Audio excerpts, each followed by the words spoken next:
What was the grimiest thing your friend ever did to you? So boom, picture this. I just worked a 6-hour shift. I'm about to go in for my second 6-hour shift at my second job. Walking from the place where I ate lunch to my second job. Suddenly I'm unable to walk. 10 stomach pain. Whole night. Dip in the hospital. Doctor after doctor after doctor comes in. Test after test. Finally they say we have to admit you into the ICU. Cancer might be on the table. You're gonna be here for a while. I call my boyfriend at the time. Like, hey, can you come up here? Can you come see me? It's like, yeah, I have to get a ride. I was my brother's girlfriend, who also happens to be one of my best friends at the time. And somewhere between my bestie picking up my boyfriend for both of them to come see me in the hospital, ended up 2 hours away on Molly fucking each other. Man, do I have a story for you. I've been waiting for this one. Okay, so I had just started dating this guy. This only happened a couple months ago. I was just started dating this guy, and I introduced my best friend to him. My best friend. We all vibed really well. I loved hanging out with both of them. It was great. It was so much fun. Until one night, she was staying the night, and we decided to watch a movie in my room. Well, after the movie ended, she didn't leave my room. She laid down in my bed like she was going to sleep with the two of us. No, I was like, we were both uncomfortable. We made it very obvious we were uncomfortable. And she proceeded to start trying to cuddle him. Wrapped her arms around him with me laying right there next to him. And I flipped shit. Long story short, I kicked her off of him. We haven't talked since because she said I need to get over my problems. Hey, The streets. Steve. My mom gave me the last lollipop. Oh man, well, can I see it for a minute? Okay, here you go.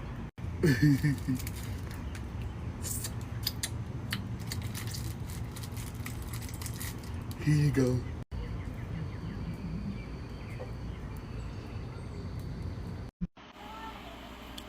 My best friend. She's so beautiful. She's amazing. I call her the center of the universe. She said if we got together, I would have an endless supply of draws. And now, I can barely touch her booty. Okay, let's go. So about maybe 6-7 years ago, I went out with my friend and we arranged to get ready at her house.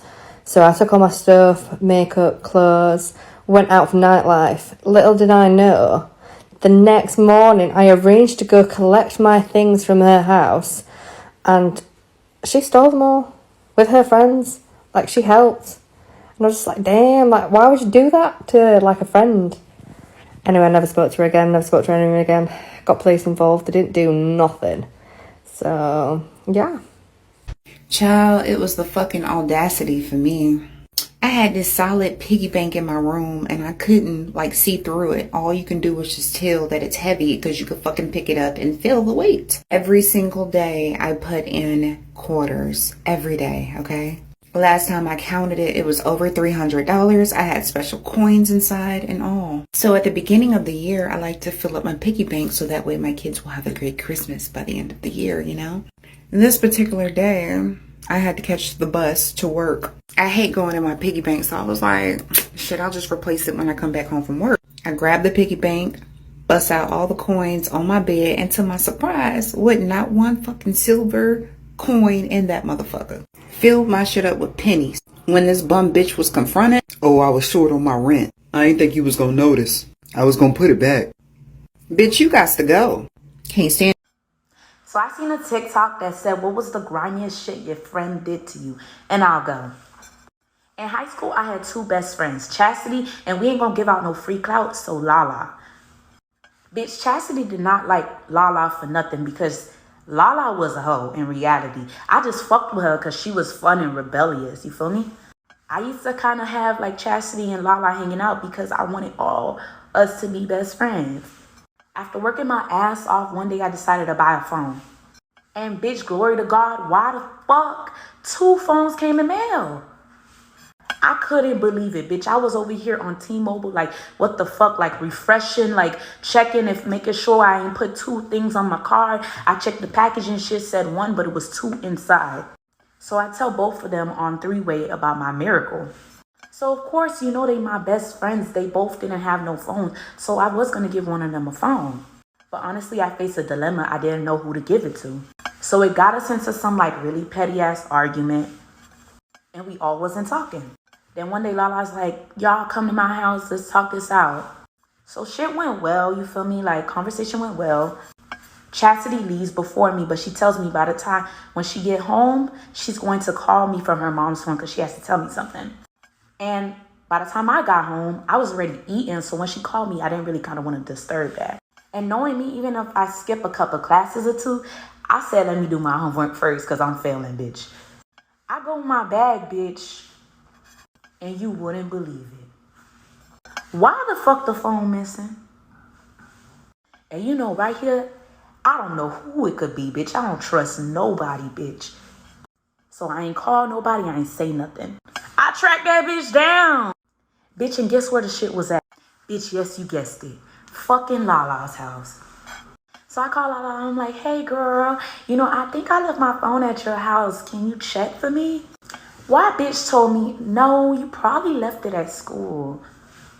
Bitch, that's when shit got real. So I posted that shit on Facebook so that if everybody knew why I was beating this whole ass, y'all would know why. Bitch was in the comments like, iPhone's lying. I would never steal from you. You're my best friend. Whatever. Bitch, and here come Chastity. She commented. She said, I told you not to trust that bitch. That's what I was trying to tell you. Bitch was trying to team up with me after school to jump you at her house over a fucking phone. So everybody on Facebook telling me, they like, yo, you better go get your shit. I'm like, I'm speeding in that bitch shit right now. I'm about to beat her ass. Now her sister's ganging up on me. They like, you ain't finna touch shit. Now Chastity and her sister's ganging up on them. Bitch, it got too real, so I just called the police and let them handle it. Police knock on her door, tell her mama. Then her mama's like, I know you ain't still stealing. So police came back, gave me my shit, and I gave it to Chastity. Okay. So, basically, I wasn't able to give this girl a ride to work one day. And I guess she ends up finding a replacement ride or what have you. She's in the car with these people. And she butt dials my phone. I answer, I'm trying to get her attention. And she doesn't realize I'm on the phone. So, like the nosy motherfucker that I am, I listen. And she was talking shit about me, my kid. Like, my kid, don't put my kid in no shit. So that automatically let me know, okay, what's up? So I text her talking my shit. She said if the shoe fits. I said, okay, we're going to see how well that shoe fit when I pull up. She tells me to pull up, then blocks me. So I pull up on this bitch. I can't even get out the car good. She comes out the door, looks at the tags on the car that I pulled up in, calls the police. So now the police just showed up, like for a story time. I told myself not to do it. I said, girl, don't do it. I'm doing it. Okay, had to come outside just in case I drop any bombs because it's a doozy. All right, so I had this friend, super close friend, for a few years. She wanted to be the godmother to my son. This motherfucker talked, Joy, if we're single, we haven't found anybody. Let's be a lesbian couple. Okay. Nothing wrong with lesbians. I love women. My husband knows it, but no, not that one. That's terrible. I'm so sorry. Not sorry. Anywho, fast forward. She tries to make me an accomplice in her cheating. Doesn't end up well for her. They end up breaking up. She, after a few months, is like, oh, you should consider dating him. Her ex is a trap. So I say no, of course, but she does this for like a month. It's like, oh, you guys are so similar. Oh, this, and oh, he always talks about you being beautiful. Fast forward again. I do invite him out for his birthday because they ostracized him. I told her about him. Like a dumbass. It was a trap like for part. Buckle up, Buttercup. Let me set the scene. So it's 2007, and I'm living my best sophomore year of high school life. It's also Fair Day, which if you are in the state of Texas, you know that, or especially the Dallas surrounding area, that all schools and kids, students get free State of Fair Texas tickets on Fair Day. So my friend and I went to the fair that day. We got dropped off by her mom, and we were going to watch the Jonas Brothers perform. And we got there super early, like first thing when the fair opened, and I don't think they were performing till like maybe 2 or 3 o'clock that afternoon. Also, it's Texas, so it's hot AF all the time. So we're standing in the front. There's, not a huge crowd in the morning, but it does get busier and busier, like for part two. So as the day goes on, it gets busier and busier, and the crowd is ridiculous. This was like peak Jonas Brothers. They had just gotten done with their European tour, and they blew up. And so, like, they literally had to get helicoptered into the state fair because, it was just ridiculous. Like, there were lines all the way back up to Oklahoma. So at about noonish, I start getting like super dehydrated. It's really hot. I'm super claustrophobic. So I squeeze my way out of the crowd, go get a bottle of water, and then I try and weave my way back in to get back with my friend. Well, people aren't happy about that.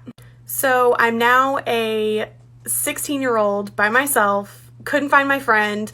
She wasn't like answering her phone, like it was just a whole thing. So I cannot get back up to the front because people are just like not letting me through. Like they're just all about them and their spot and whatever. Part 3. So now I'm stuck outside of the crowd, can't get back to my friend, freaking out a little bit because I'm like an introvert on the inside and just like crowds are no. So next thing I know, I'm trying to call my mom, who's at work, so it's not like she's gonna be able to do anything, but as I'm doing that, my phone dies. So as I'm panic attacking and not really sure what to do, I look around and there's this tent right next to me, and I go inside because it is the Lost Kids tent. So I get inside, I kind of tell them what my situation was, and they found a phone charger that I could use, and so I call my mom, and she's like, what do you want me to do? I'm at work. So literally the only thing I can do is just wait. Like I had to listen to the concert from the Lost Kids tent and just wait till it was over. Go to part 4. Part 4, hopefully last part. So finally the concert's over, and I wait outside the tent, trying to look for my friend as she's, coming out with the huge crowd of people. I don't see her, and I'm calling and I'm calling and I'm calling, and she's not answering still. And I never found her as she was walking out from the concert. So finally, after probably, 50 calls or something like that, she finally picks up and she's like, oh my God. And I was like, what? And she said, Mom, we have to turn around. We forgot Andrea at the state fair. Yeah, I got left by myself. No ride home, barely charged cell phone. It was a great day. Okay, TikTok, you want to be in my business? Okay, let's go. So this was a particular quote-unquote long-standing friend who I'd been through several different emotional things with. I always supported her, was always there for her. Then it came time for her to have to be there for me, which she absolutely failed on. And when it came down to it, actually had me hauled off for involuntary confinement because I was on the verge of suicide. No, I love me too much for that shit. After I got out of that shit, then proceeds to come begging for my friendship again, and also has another request. Apparently she met some army lieutenant online who's stationed in Afghanistan and wants to come and be with her, but he needs $10,000 in order to pay to leave the army, and she wants me to wire this shit to Abu Dhabi for her. Abu Dhabi, a whole fucking ass life, I'ma do that shit for you, bitch. So needless to say, I'm one less friend down. It was on a Friday, and me and my friends were drinking. We had been planning to go skating as we did every Friday. But this Friday, I drank a little too much. They didn't have a car to drive skating, so they needed me to go because my boyfriend at the time was not going to allow them to drive the car without me. They both held me, one on one arm and one on the other, to walk out to the car. Like, we're going skating. When they get outside, they drop me in the grass, face down. Both of them got in my car and left and went skating. Once they got to the skating rink, they called my boyfriend at the time and told him to go look in the front yard because I was laying out there. Now, if that's not dirty. If you enjoyed the video, leave a like.